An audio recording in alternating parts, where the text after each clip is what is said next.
Бауырсақ ертегісі. Бір шал мен кемпір болыпты. Бірде шал жалынып: «Кемпір-ау, маған бауырсақ пісіріп берсеңші», дейді.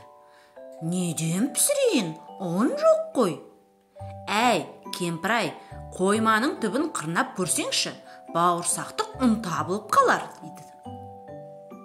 Кемпір қойма түбін қырып-қырып, екі уыс ұн табады да, қаймаққа шылап, қамыр илеп, майға бауырсақ пісіреді. Оны терезенің алдына суытып қояды. Бауырсақ суып тұрып, бір кезде домалай жөнеледі. Домалап келіп терезе алдындағы орындыққа, орындықтан еденге, еденнен дәлізге, дәлізден аулаға, ауладан сыртқа, одан әрі домалай береді. Бір кезде оған қоян жолығып: «Бауырсақ, бауырсақ, мен сені жеп қоямын», дейді. «Қоян, сен мені жеме, мен саған өлең айтып беремін, онан да соны тыңда», дейді. Әжей қойма қырнаған, екі уыс ұн жинаған, бал қаймаққа шылаған, пісіріп маймен сылаған, суытып та сынаған, бауырсақпын зулаған, атайдан да құтылдым, әжейден де құтылдым, қоян, сенен құтылу қиын емес болмаған, деп бауырсақ алға қарай домала жөнеледі. Қоян аңырап қала береді. Бауырсақ орман ішіндегі соқпақпен зымырап бара жатса, қарсы алдынан қасқыр шыға келеді. Қасқыр: «Бауырсақ, бауырсақ, мен сені жеп қоямын», дейді. «Сен мені жеме, қасқыржан, мен саған өлең айтып берейін». Бауырсақ әндете жөнеледі.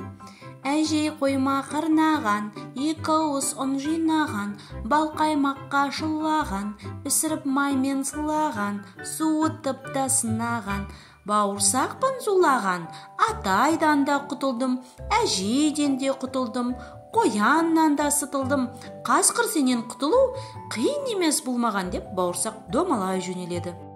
Қарсы алдынан қорбаңдап аю шығады. Ол: «Әй, бауырсақ, мен сені жеп қоямын», дейді. «Жоқ, сен мені жеме, мен саған өлең айтып берейін», деп жауап береді. Әжей қойма қырнаған, екі уысын жинаған, бал қаймаққа шылаған, пісіріп маймен сылаған, суытып та сынаған, бауырсақпын зулаған, атайдан да құтылдым, әжейден де құтылдым, қояннан да сытылдым, қасқырдан да сытылдым, аю, сенен құтылу қиын емес болмаған, деп домалай жөнеледі. Аю оның ізіне үңіліп қала береді. Бауырсақ зымырап бара жатса, қарсы алдынан түлкі шыға келеді. «Амансың ба, бауырсақ? Көргендерге ұнайды, жүзің қызыл шырайлы». Бауырсақ мақтағанға мәз болып өлеңін айта бастайды. Түлкі болса құмарта тыңдаған боп, қыбырын білдірмей бауырымен сырғып оған жақындай береді.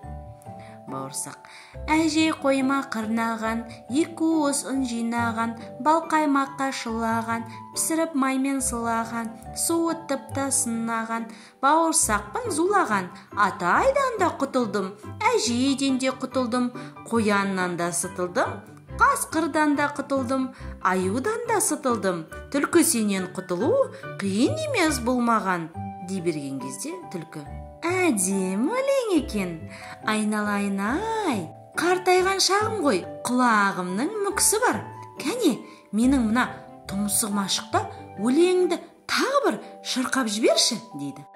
Бауырсақ өлеңін мақтағанға мәз болып, түлкінің тұмсығына қарғып шығады да, «Әжей қойма қырнаған», деп өлеңдете бастағанда, түлкі бауырсақты «Хап!» деп бір-ақ асап жеп қойыпты.